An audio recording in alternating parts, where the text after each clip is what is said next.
Amis téléspectateurs, bonjour, nous sommes à Paris en compagnie d'un grand homme politique. Il n'aime pas qu'on puisse dire que c'est un grand homme politique, c'est un homme public. Un homme public qui voyage, qui est souvent en déplacement, il est consulté, il est aussi interpellé par rapport à ce qui se passe en RDC. Qu'est-ce qui se passe en RDC? Aujourd'hui, on a une situation grave, gravissime, où on tend vers le glissement. Tout le monde parle de glissement, tout le monde parle de dialogue, tout le monde parle de la balkanisation de la RDC. Alors on se demande qui balkanise la RDC, qui veut aller vers le glissement et bien entendu qui veut traficoter, pardonnez-moi l'expression, les élections. Alors commençons par des élections en Afrique centrale. Il y a eu les élections de M. Pierre Nkurunziza. Alors il a été fâcheusement élu dans son pays. Aujourd'hui, il y a une crise terrible au Burundi et les gens se demandent si on ne va pas rentrer dans une guerre fratricide dans ce coin où RDC sera par ricochet touché. Quelle est la lumière portez-vous par rapport à ces élections que les États-Unis, l'ONU a bien entendu donné en fait, un avis défavorable par rapport à ces élections? Par une certaine coïncidence, lorsque au mois de février j'étais à Washington au National Prayer Breakfast, au déjeuner national de prière, mon voisin de table c'était un conseiller spécial de Pierre Nkurunziza, avec qui nous avons eu l'occasion de parler de ce problème, non seulement des élections, mais surtout de la recherche de Pierre Nkurunziza, de ce fameux troisième ou deuxième mandat.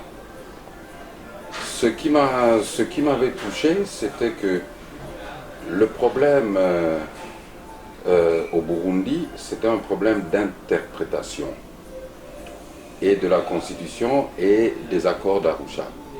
Que les accords d'Arusha stipulaient que un président ne pouvait pas faire plus de 2 mandats. Et c'était confirmé dans la Constitution, issue des accords d'Arusha. Mais le camp de Nkurunziza estime que son premier mandat, ce n'était pas un mandat provenant du suffrage universel. Or, la Constitution parle de 2 mandats au suffrage universel. D'où Pierre Nkurunziza et son camp estiment que le premier mandat ne peut pas être... on ne peut pas tenir compte du premier mandat. Et qu'il a fait son premier mandat élu au suffrage universel, et maintenant qu'il a droit à son deuxième mandat au suffrage universel. Mais maintenant les conséquences de l'obstination de Pierre Nkurunziza à organiser ses élections, à poser sa candidature, doivent nous interpeller, parce que vous remarquerez que dans notre passé récent, la plupart des troubles pour la RDC viennent de l'Est.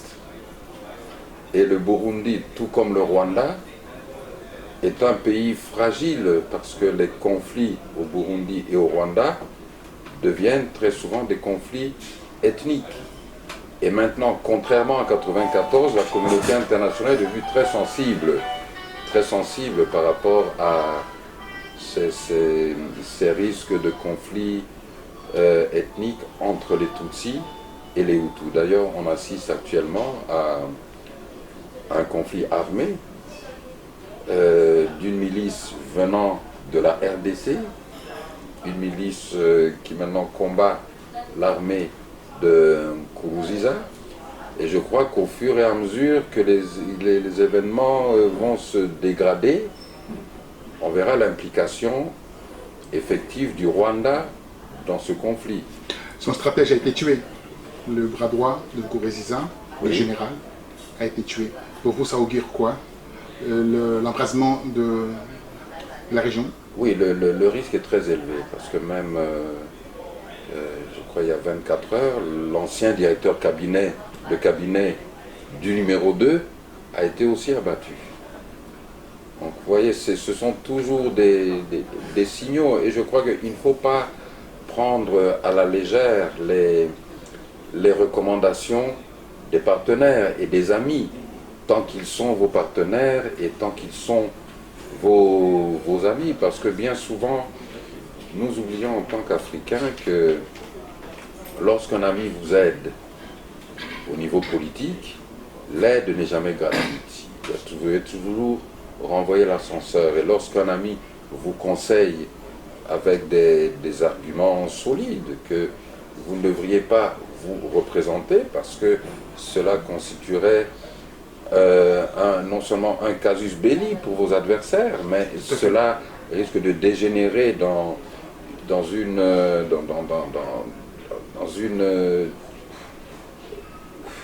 situation de déstabilisation pour votre propre pays. Alors, on peut comprendre une seule chose par rapport à ça, on terminera avec cela. On peut comprendre qu'il y a cette situation est instrumentée par le Rwanda. Pourquoi par le Rwanda? Alors, on partirait avec l'idée de créer une forme de Tutsi-land, d'évacuer complètement l'Hutu qui gêne, que M. Pierre Nkurunziza, qui gêne l'expansion, l'hégémonie et Tutsi. Vous savez, en politique, il y a certaines choses qu'on doit absolument considérer et qui sont immuables. Il y a par exemple la loi des chiffres. Il y a plus de Hutus que de Tutsis en Afrique centrale ou dans les Grands Lacs. Et je crois que même Paul Kagame, qui est un stratège, qui est une personne très pragmatique, est conscient de cette réalité. Il sait très bien qu'à terme, la loi de la majorité va jouer. Bien sûr, il estime qu'il a encore le temps de jouer sur cette fibre et sur ce sentiment un peu de culpabilité qui frappe la communauté internationale, vu qu'elle n'a pas su prendre ses responsabilités à temps lors du génocide de 1994, mais la loi de la majorité finira toujours par s'imposer. Je pense plutôt aussi que l'interventionnisme de Kagame est souvent aussi décrié par ses partenaires extérieurs, spécialement par les États-Unis, qui voudraient et qui recommandent toujours vivement au gouvernement de Kigali de cesser son interventionnisme dans les affaires intérieures de pays souverains. Alors, pays souverains, alors on parle de la souveraineté de l'Afrique, on parle de souveraineté au niveau élection, au niveau de la souveraineté bien entendu à l'issue du discours du président Barack Obama. Il a passé un séjour en Afrique, visité le Kenya, l'Éthiopie, et il a fustigé en fait le dirigeant qui veulent s'éterniser au pouvoir. C'est un signal par rapport à ces gens qui veulent, qui ont de vérité d'aller de traficoter leur constitution afin de s'éterniser au pouvoir.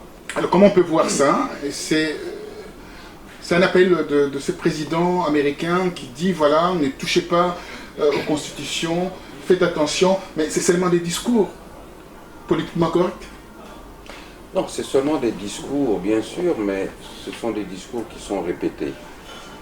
Et moi, je pense qu'il est du devoir de nos partenaires d'abonder dans ce sens, puisque dans toutes nos constitutions, il y a aussi ces dispositions qui disent « ne touchez pas à telle ou à telle disposition ».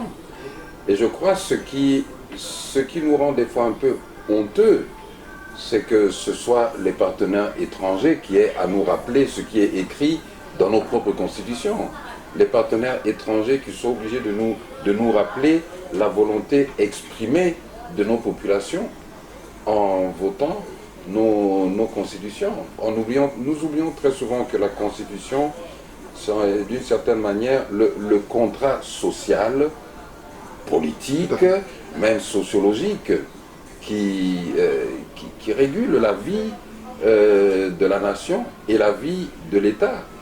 Et lorsque un des partenaires décide de ne pas respecter ce contrat, et souvent ce partenaire, c'est celui qui est chargé de faire respecter et de protéger ce contrat, alors il y a un problème. Et lorsque nous disons, bon, non, Barack Obama fait de l'interventionnisme, nous sommes souverains. Nous devons comprendre une fois pour toutes que la souveraineté, ce n'est pas, comme les Anglais disent, ce n'est pas for granted, ce n'est pas un état de fait. La souveraineté, on vous reconnaît une souveraineté lorsque votre gestion et votre gouvernance des choses de l'État font que votre population, d'abord, est satisfaite dans ses droits, et lorsque votre gouvernance est respectable. Vous ne pouvez pas invoquer la souveraineté lorsque vous violez encore les droits, les droits humains. Vous ne pouvez pas invoquer la souveraineté lorsqu'au lieu de mener une gouvernance propre, vous menez une gouvernance de détournement. Alors, vous parlez de gouvernance, vous parlez de la souveraineté, vous parlez de la population. Quand on regarde le dernier rapport de grandes ONG qui ont pignon sur rue à RDC, Human Rights Watch, qui fait une déclaration en disant qu'il y a un danger pour qu'il y ait un glissement par rapport aux prochaines élections. Il y a un danger aussi qu'il y ait une répression par rapport aux prochaines élections. Alors, on regarde comment les prisons sont complètement remplies des gens de droit commun, entre guillemets, des gens par rapport à leur opinion. C'est une inquiétude au regard de ce qui s'est passé du 19 au 24 janvier 2015, où on a vécu une situation assez dramatique. On a frôlé, comme on appelle l'article 64 de la Constitution, le soulèvement populaire. Oui, tout d'abord, je voudrais évoquer le fait tous ces prisonniers qui sont détenus d'une manière tout à fait irrégulière, tout à fait illégale. Vous savez, en tant qu'aumônier des prisons, je peux témoigner du fait que les droits de la défense sont complètement bafoués, les droits du citoyen sont complètement bafoués. Un centre carcéral comme la prison de Makala, si vous regardez les statistiques réelles... Je l'ai lu là. Oui. Il y a plus de 6 000 personnes de plus. Il y a plus de 6 000 personnes de plus, et puis les personnes qui sont là d'une manière irrégulière, on atteint les 85%.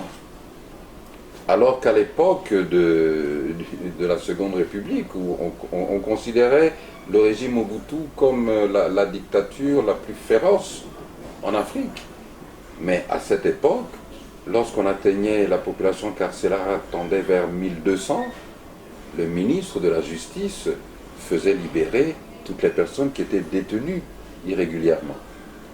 Je donne cet exemple pour... Vous cautionnez en fait l'ancien régime, la Deuxième République Non, je ne cautionne pas, je ne cautionne pas. Ce que je veux dire simplement, c'est qu'en termes des violations de droits de l'homme, nous nous trouvons dans un régime qui est pire que le régime précédent. Mais la différence, c'est que l'emballage est différent. Le contenant est plus joli, puisque nous avons des institutions à caractère démocratique, nous avons le Parlement bicaméral qui donne des apparences de fonctionnement. Donc nous avons cet emballage qui essaie de maquiller les réalités. Sachez simplement qu'aujourd'hui, à la prison de Makala, vous ne verrez plus de rats, de souris, de cancrelats, de lézards. Ce n'est pas parce que l'hygiène est meilleure, mais c'est parce que les prisonniers commençaient à les manger et les animaux se sont passés le mot. Écoutez, là-bas, on commence à nous bouffer. On a intérêt à éviter cette parcelle. Quant au glissement, en novembre de l'année dernière, dans une interview à votre confrère Jason Stearns, j'avais utilisé ce terme de glissement en disant que...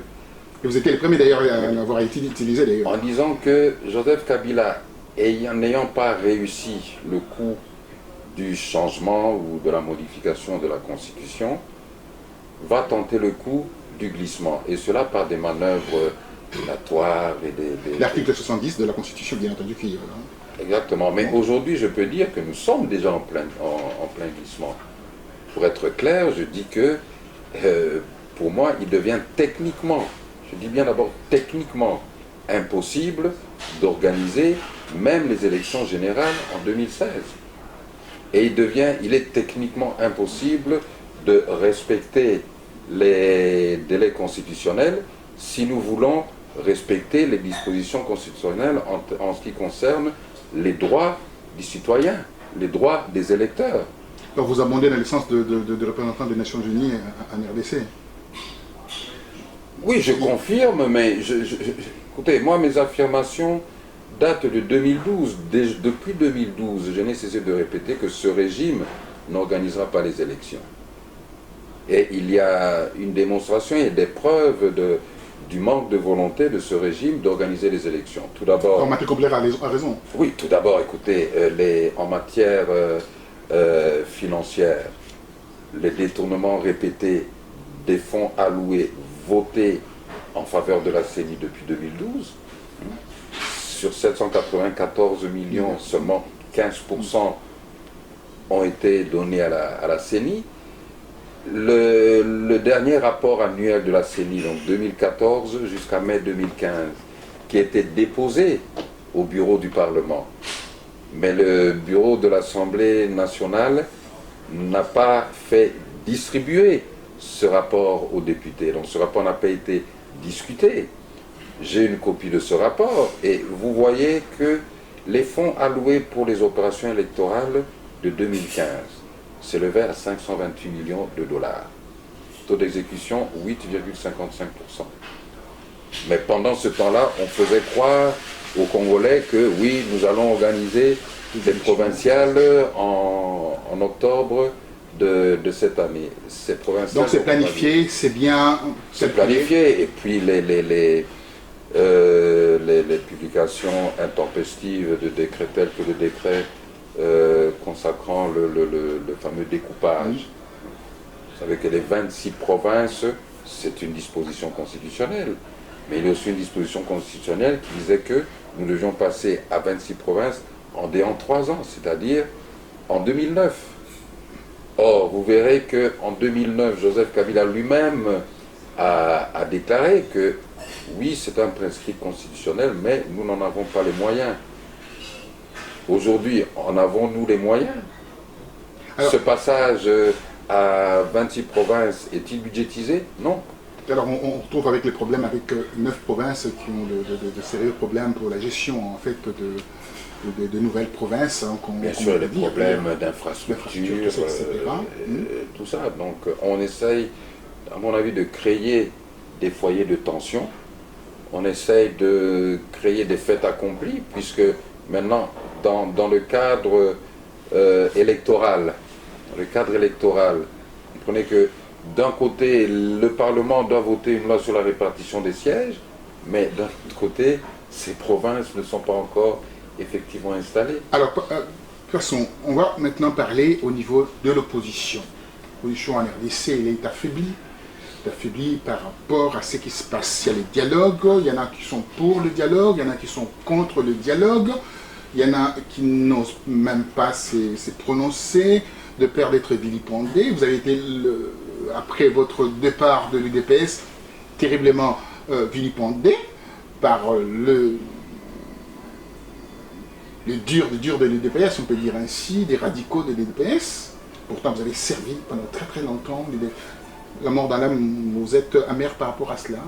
Quand vous avez vu votre démission à travers la presse, à travers les réseaux sociaux. Oui, une certaine amertume lorsque j'ai vu qu'on souillait d'abord l'image de l'UDPS et de la lutte des fondateurs. Parce que, écoutez, lorsque... Les 13 parlementaires, vous parlez? Oui, les 13 parlementaires, plus les fondateurs. Parce que lorsque vous publiez dans la presse une note circulaire informant la presse nationale et internationale que M. Tel, en l'occurrence Albert Moleka, n'est plus membre du cabinet de M. Étienne Tshisekedi, au moment où M. Étienne Tshisekedi lui-même est hospitalisé, n'est pas fonctionnel, ça donne une image, ça projette une image de l'UDPS comme une formation d'amateurs, une formation politique. Ça donne ou bien ça confirme l'image d'amateur? Non, je dirais... d'amateurisme ou d'une boutique familiale? Non, je dirais ça donne parce que l'esprit de l'UDPS originel et des fondateurs, ce n'était pas un esprit de diabolisation ou un esprit de régler les comptes de tel ou de tel parce qu'il dérange. Des croquants-jambes, des pots de banane, tout ça. Donc il y avait cette amertume parce que j'ai senti directement le danger de cette initiative, le danger de cette logique qui était de confirmer ce que les détracteurs de l'UDPS disaient depuis la Deuxième République, que l'UDPS est un parti accompagnateur, tribal, est un parti familial. Or, le grand public, ne connaissant pas l'histoire de l'UDPS, le grand public, beaucoup de personnes ne sont pas au courant qu'il y a deux UDPS reconnus par l'État. Il y a l'UDPS dite Kibasa et l'UDPS Tshisekedi. C'est les meilleurs fondateurs, c'est les anciens fondateurs, c'est eux qui doivent réclamer en fait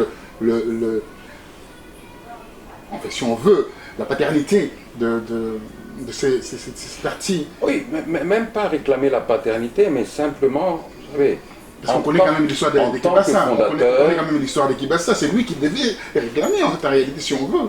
Oui, mais les fondateurs, vous savez, la responsabilité, le devoir des fondateurs, c'est aussi souvent de pouvoir nous recadrer lorsque nous sortons un peu des limites admises pour les intérêts du parti.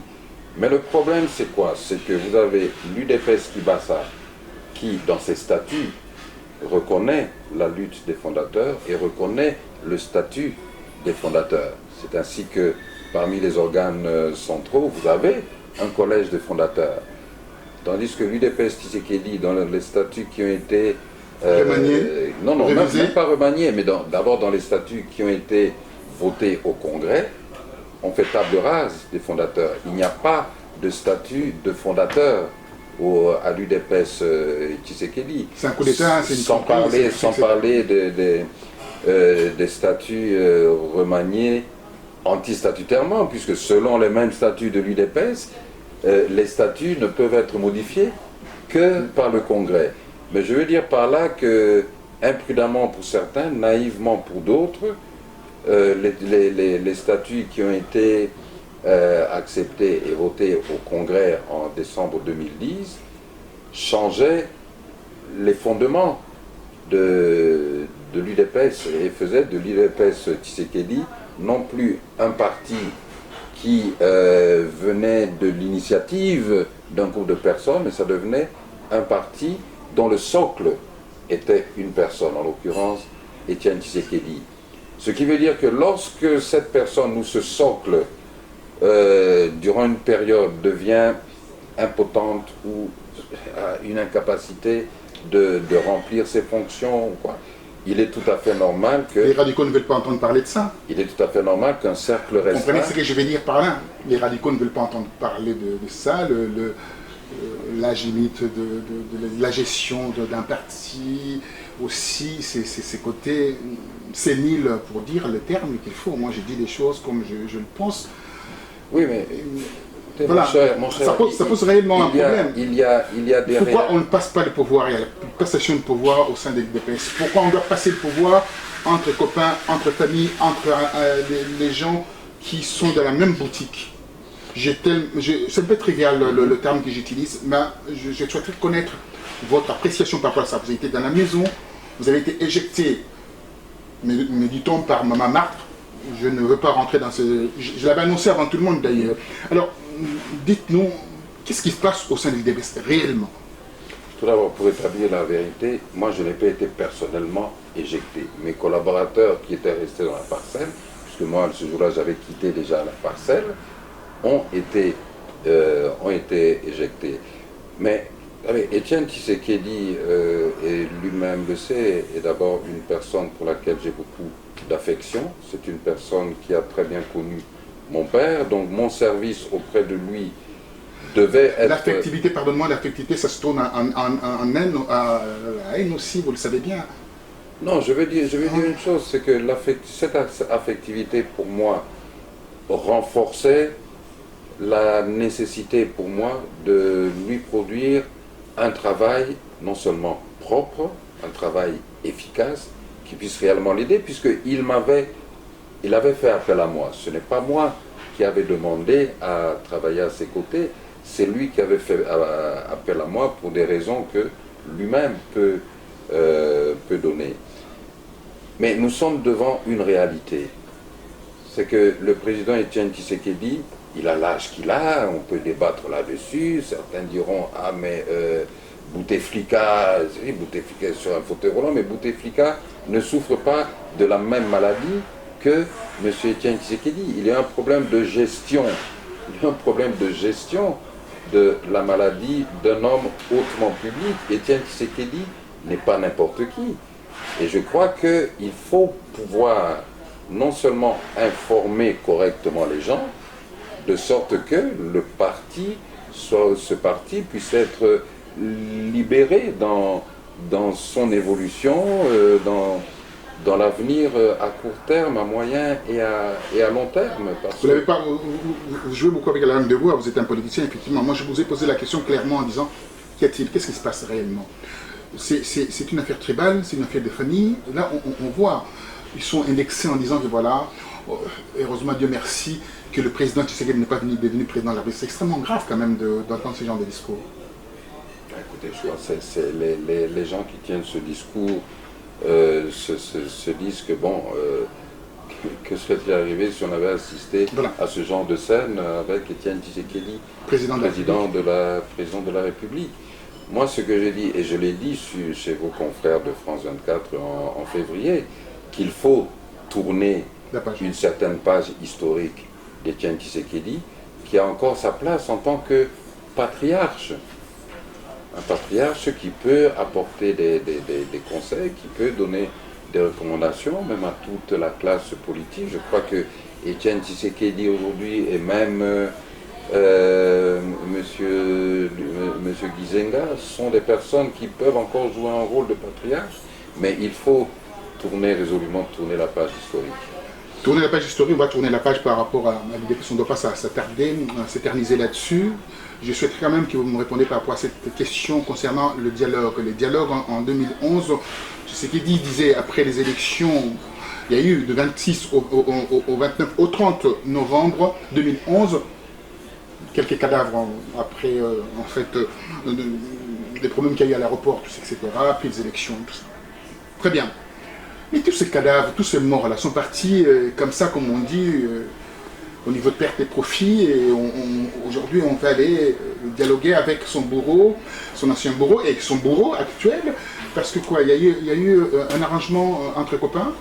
Je crois que les Congolais n'accepteront jamais que ces cadavres et d'autres cadavres qui ont précédé dans la lutte de l'UDPS historique, que ces cadavres passent par pertes et profits.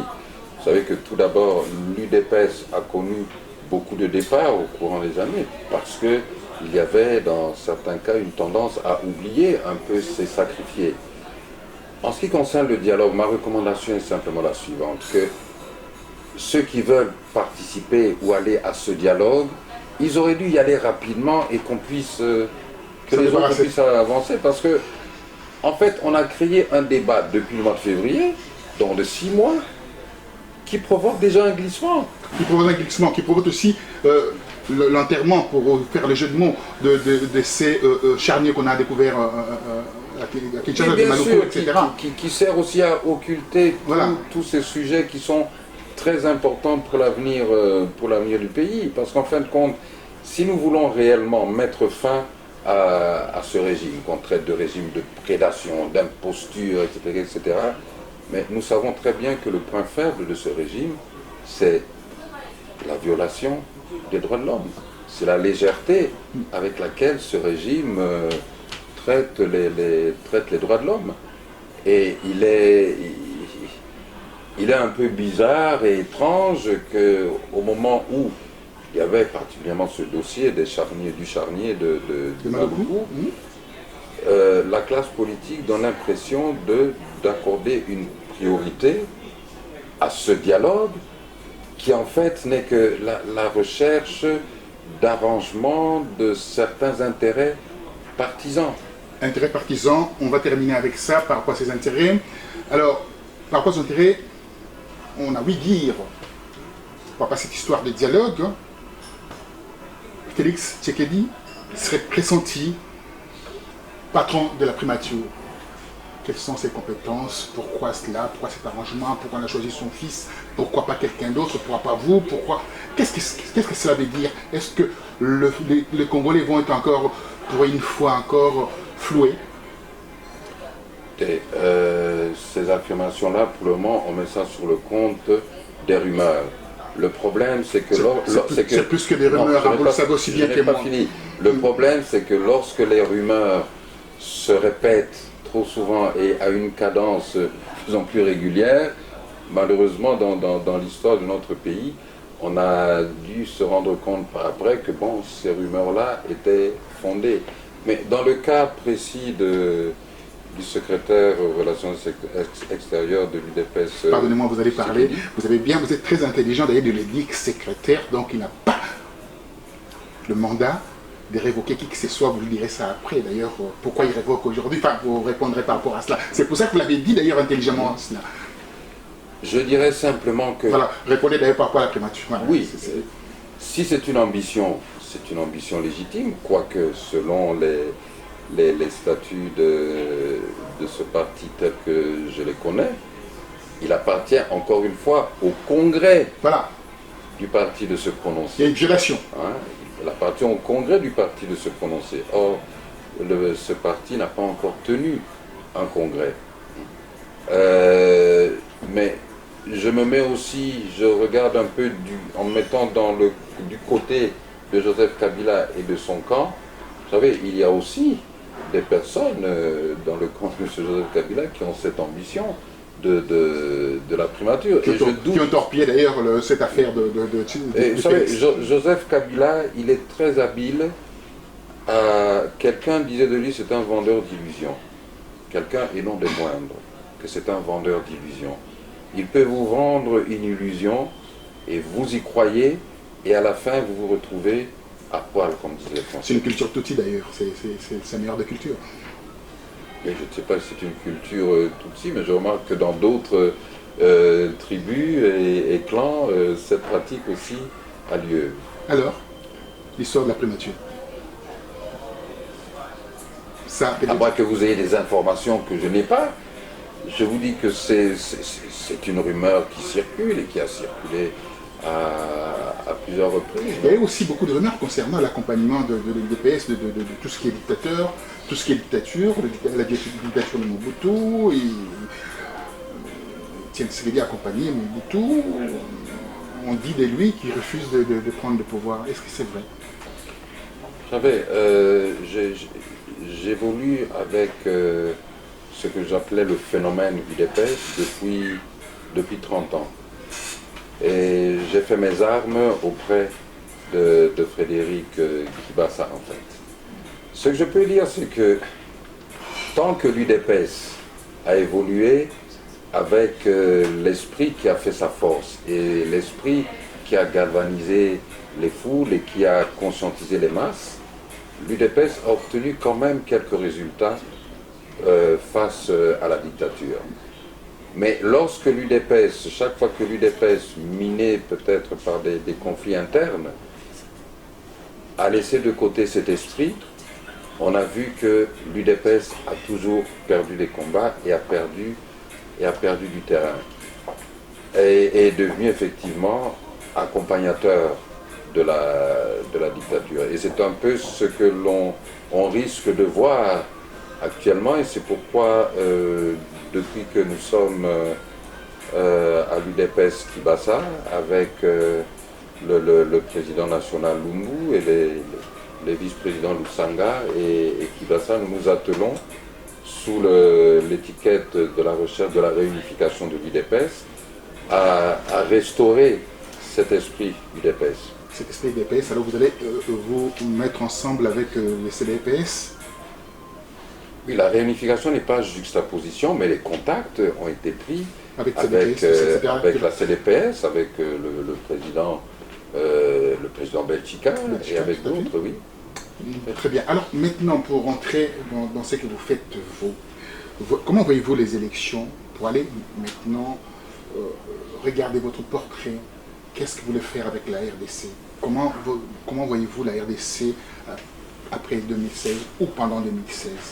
Pendant et après 2016. Tout Je parle de d'abord, vous, hein? oui, tout d'abord, lorsqu'on parle d'élection, moi je n'aime pas qu'on parle d'élection en 2016 parce que on doit encore arriver à un stade où on pourra réellement parler d'organisation d'élections. Nous n'en sommes pas encore là. Moi je ne pense pas encore qu'il y aura des élections en 2016 dans notre pays parce que le glissement est déjà là.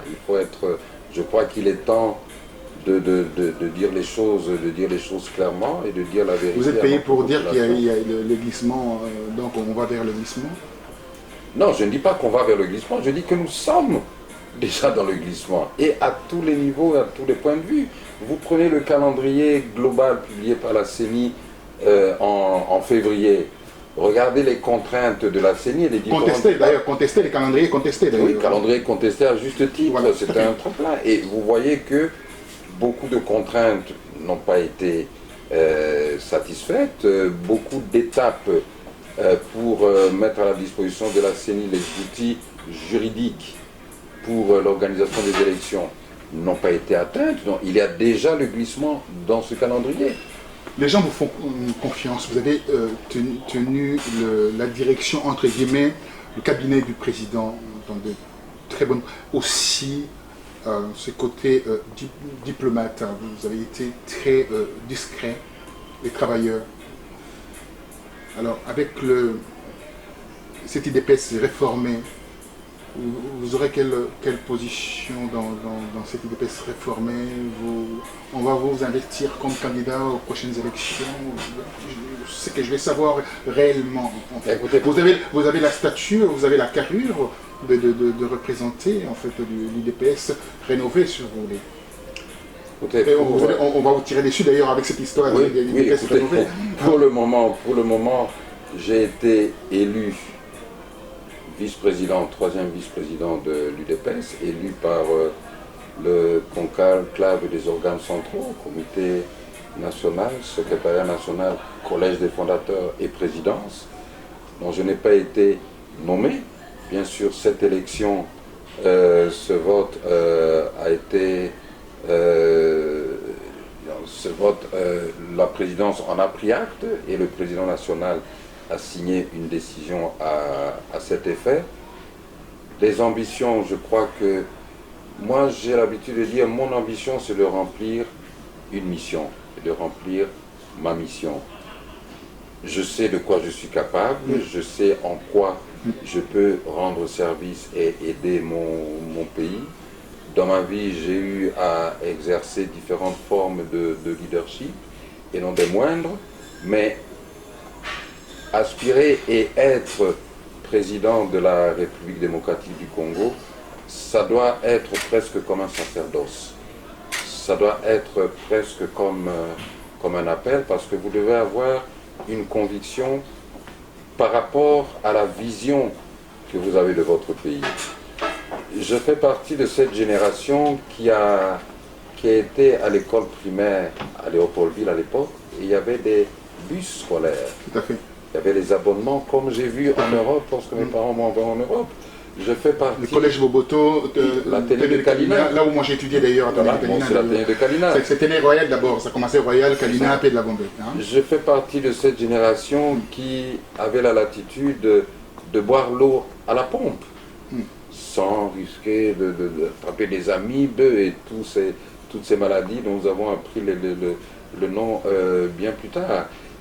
Et je dis que ce que j'ai vécu, ça ne peut être que les prémices de ce que le Congo doit être, puisque ce que j'ai vécu là, c'était juste à l'aube de l'indépendance. Alors je vais intervenir par rapport à ce que vous venez de dire au niveau l'enseignement en RDC périclite. Aujourd'hui, il y a un problème extrêmement grave.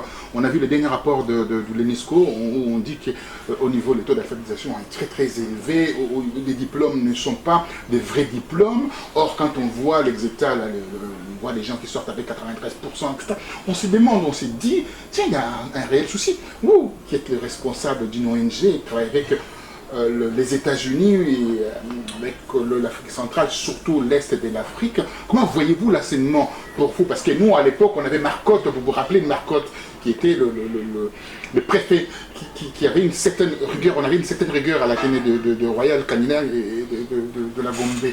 Comment voyez-vous l'enseignement quand vous serez président, vous aurez le manette de la RDC? Donc, essayez de vous mettre un peu cet appui du président et dire en fait qu'est-ce que vous ferez de la RDC. Tout d'abord, nous avons des statuts au sein de l'UDPS qui passent ça. Donc, en cas de candidature, que ce soit moi-même, que ce soit quelqu'un d'autre, cette candidature sera déposée au niveau du Congrès. Mais vous parlez de l'enseignement, mais souvenez-vous, à notre époque, quand vous rentriez à la maison le soir, vous aviez de l'électricité pour étudier. Comment voulez-vous d'abord des élèves qui ont difficilement accès à l'électricité, comment ces élèves vont bien étudier? Comment ces élèves vont bien étudier? Or, actuellement, dans ce monde, il y a tellement de technologies qui peuvent pallier à cette carence en électricité d'une manière effective.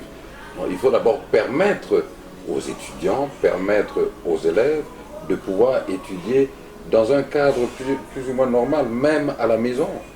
Vous savez, il y a des écoles qui ont encore le système de deux gonds. Les élèves qui rentrent à la maison tard, parce qu'à 18h, il fait déjà nuit. Oui, tout à fait. À partir de 17h30, il fait nuit. Comment ces élèves vont étudier? Il faut partir, il faut adresser d'abord les causes. Pourquoi nos élèves, même diplômés, présentent des carences? Je suis entrepreneur. Il m'arrive de consulter des CV qui me sont soumis par des chercheurs d'emploi et j'ai l'habitude d'effectuer moi-même des interviews. Et je dois me rendre à l'évidence que très souvent, même des diplômés en droit licenciés, quand je leur fais faire une dictée en français, ils n'ont pas le niveau que moi j'avais aux études secondaires. Et ça crée sérieusement un problème, parce que lorsqu'on regarde d'autres pays, même les pays voisins, nous nous rendons compte que l'enseignement, la gestion de l'enseignement chez nos voisins est prise beaucoup plus au sérieux. Et vous savez que c'est la connaissance qui dirige. Si vous avez une société où le niveau de connaissance n'est pas en mesure de supporter le rôle que votre pays doit assumer, que ce soit dans la sous-région ou dans le continent, il deviendra normal que vous soyez dirigé par une minorité qui peut même venir de l'extérieur. L'extérieur, on voit cette minorité, il y a la tête de la RDC, on voit beaucoup de gens qui viennent d'ailleurs, qui dirigent la RDC. On parle aujourd'hui, pour terminer, on va vers la fin de notre émission, on parle de taux de croissance de la RDC qui tourne aux alentours de 7%, etc., 7,6%. Je ne vais pas trop rentrer dans des chiffres, il y en a qui disent 7,6%, tout ça. Quand on regarde la croissance de la France, 1,2%, de l'Union européenne, 1,5%, les États-Unis, 3,1%, la Chine, on tourne aux alentours de 6,8%, l'Inde, qui a la plus forte croissance à 7,6%, mais les gens mangent tous les jours. Nous, mais avec cette croissance-là, il y a des gens qui meurent de faim. Les gens se retrouvent avec 1,6 $ par jour. Comment on peut expliquer cette histoire de croissance? Ça, c'est l'histoire de la croissance. J'ai l'habitude de dire que vous pouvez avoir une croissance même avec une gouvernance de détournement. Le problème de croissance, c'est quoi? Nous avons dans notre pays une économie à deux vitesses. L'économie informelle, 75-80% de l'économie, pour ne pas dire plus, et l'économie formelle. Ces chiffres de croissance ne tiennent pas compte de l'économie informelle. Ces chiffres de croissance, qu'est-ce qui provoque ces niveaux de croissance dans les calculs? C'est principalement les investissements dans le secteur minier. Minier, tout à fait. Tout à fait. Et puis, les recettes des compagnies téléphoniques. C'est les deux principales sources de cette croissance. Et c'est pour ça que, comme les investissements dans le secteur minier ne produisent pas l'emploi, par exemple, que la GECAMINE produisait à l'époque, dont nous nous retrouvons même avec une... Qui est morcelée aujourd'hui, d'ailleurs. Qui est morcelée. Et lorsque une politique de privatisation ne se reflète pas en création de nouveaux emplois, vous pouvez avoir une hausse soutenue de la croissance sans pour autant que cette hausse de croissance se traduise par une hausse aussi dans les paramètres de bien-être du citoyen. C'est ce à quoi nous assistons dans notre pays, sans compter la falsification des chiffres. Mais là, je vous renverrai consulter simplement les dirigeants de la Fédération des entreprises du Congo. Ils pourront vous édifier sur la falsification des chiffres par Matata Ponyo. Oui. Très bien, Matata Ponyo, comment voyez-vous cet homme qu'on essaye de gratifier, de dire que voilà un bon gestionnaire qui, au demeurant, ne sait pas tellement grand-chose. Je pense que monsieur Matata a bien étudié monsieur Kengo Adondo des années 80 et 90 et il essaie de faire une bonne réplique, quoique je pense qu'il n'a pas la culture que de monsieur 10%, alors, monsieur Kengo Adondo, vous savez qu'il s'appelait monsieur 10% avec le Fonds monétaire international. S'il s'appelait monsieur 10%, monsieur Matata doit avoir aussi son surnom, son alias. Ce qu'on remarque, moi je veux surtout insister sur cette gouvernance de détournement. La plupart des grandes œuvres qu'on nous jette là, comme du bling-bling, des Bukangalonzo, tels d'immeubles du gouvernement, etc., vous verrez que ce sont des œuvres qui ne sont pas budgétisées. D'où vient cet argent? 40 millions le nouveau bâtiment de gouvernement. L'immeuble intelligent, comme on l'appelle. 40 millions, 43 millions, pour donner le chiffre exact. L'immeuble intelligent. Toutes ces œuvres ne sont pas budgétisées. Alors, comment pouvez-vous d'un côté souhaiter toujours être considéré comme un bon gestionnaire sans pour autant montrer les signes d'honnêteté dans votre gestion?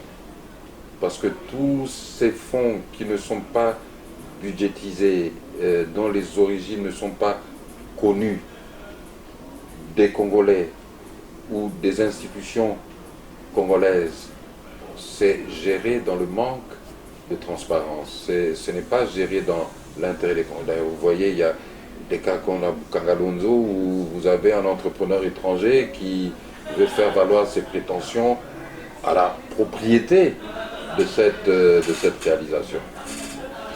Alors, on va au terme de notre mission. Une très dernière question. Avant cette dernière question, je vais essayer quand même de vous titiller un tout petit peu. Le président du DPS, Étienne Tshisekedi, on peut parler de DPS historique. J'y reviens encore par rapport à DPS parce que c'est ça qui crève l'écran aujourd'hui, l'actualité. Avait eu cette faveur de Muzito de récupérer une somme pour sa primature, 4 mois de primature, 1,9 million, etc. Vous devez récupérer cette somme pour bâtir en fait le siège du DPS, parce que le DPS n'a pas de siège en réalité. Quand on voit, c'est le domicile du président. Vous avez eu des soucis avec la famille, pour ne pas citer les noms, je ne veux pas citer les noms, avec la famille, et on a envoyé Christian aller chercher, bien entendu, cet argent. C'est parti de là, ça a commencé vos problèmes. Vous avez des informations que je n'ai pas, mais... C'est pas des vraies informations, mais c'est pas du tout grave. Je vous donne.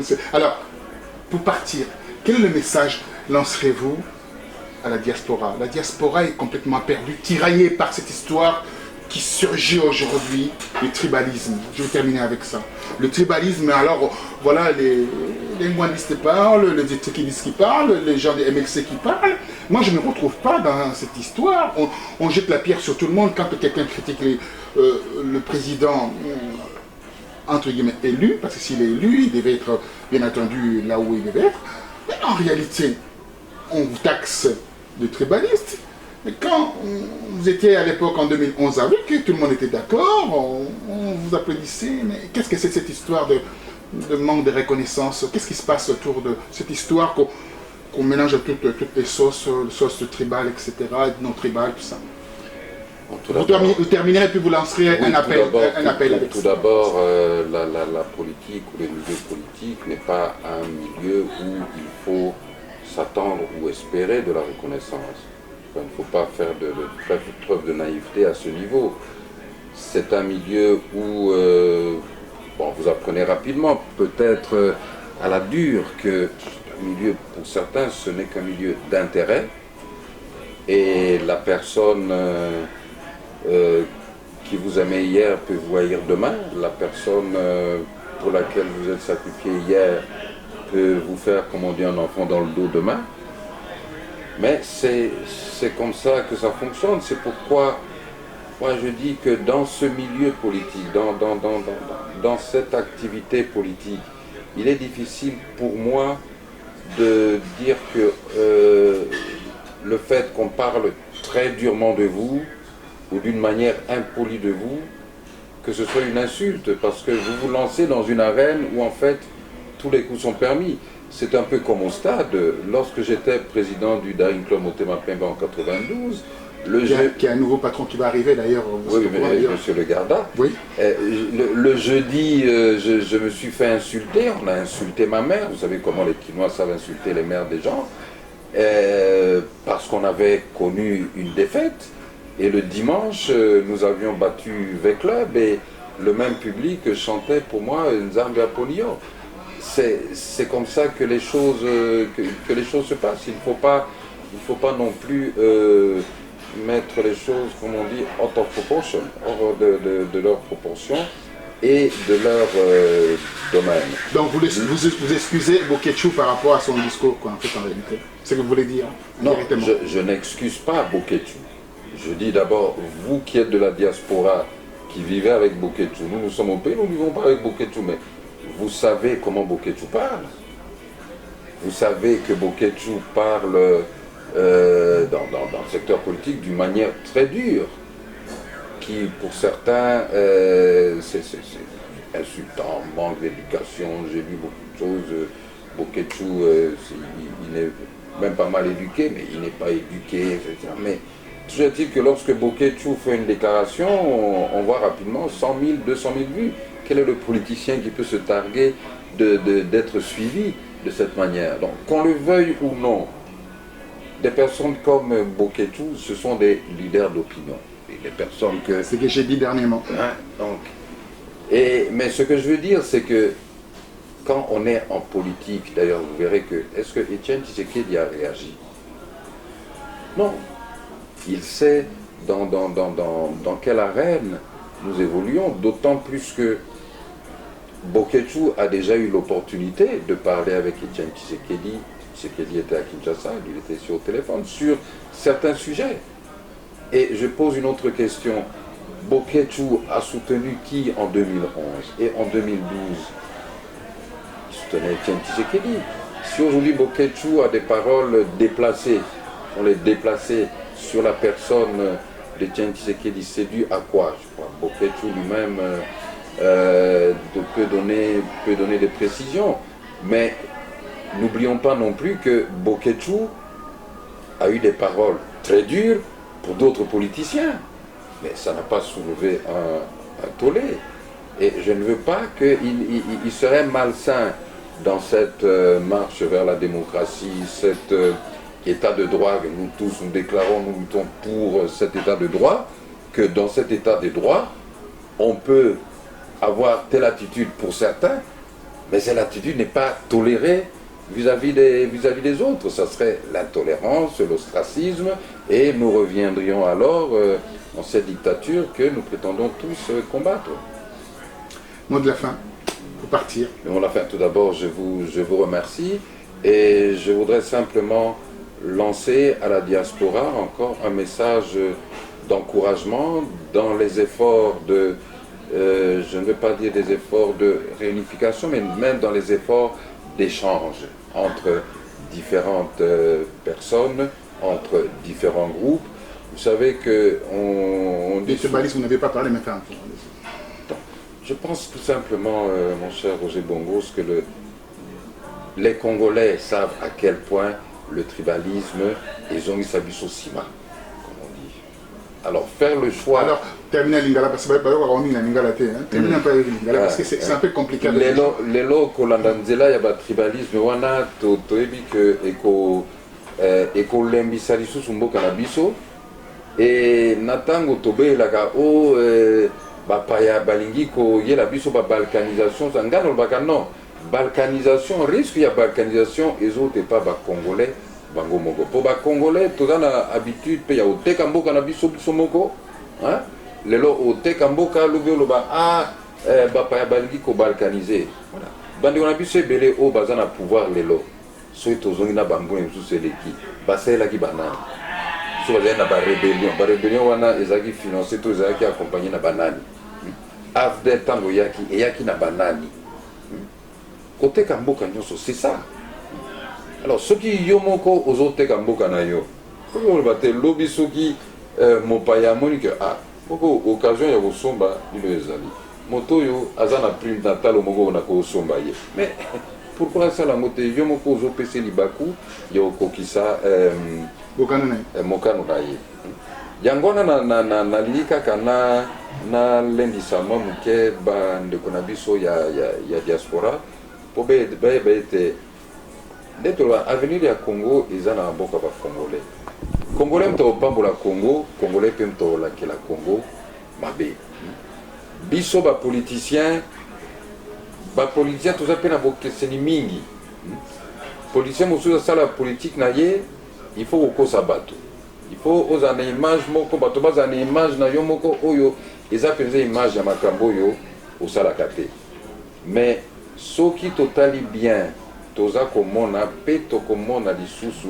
ndenge nzambe azobimisa makambo nyonso na bato nyonso na poasa nyonso ebombamaki na kati ya molili nzambe ye moko azobimisa ngo na poasa à travers bakukilikili mais eloko moko te to moto moko te abombamaka derrière batitre to baslogan moko boye akokontinue ndenge wana nzambe azobimisa nyonso na poasa mpo na nini mpo ete mboka na biso Congo mindele balobaka mokolo Congo ekotelema Afrique mobimba ekotelema mais kotelema ya Congo esengeli biso bana Congo non seulement tosimbana po oyo nzambe apesa yo lokwa makabo na mayele to na maboko apesa ngai te o apesa ngai apesa yo te esengeli tosimbana mpe tozala oyo babengaka solidarisme qui est une doctrine ya UDPS Kibasa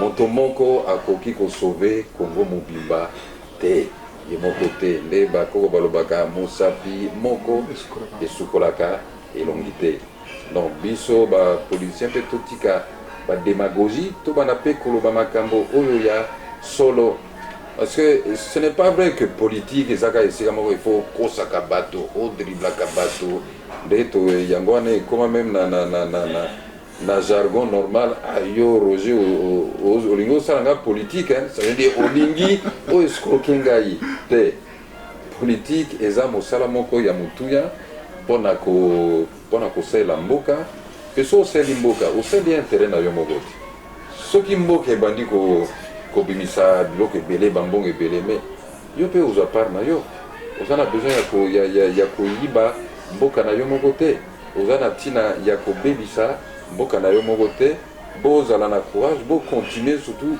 kosolola entre bino na bino ndima mpe bokeseni par rapport na oyo moninga aza koloba mpe aza kokanisa.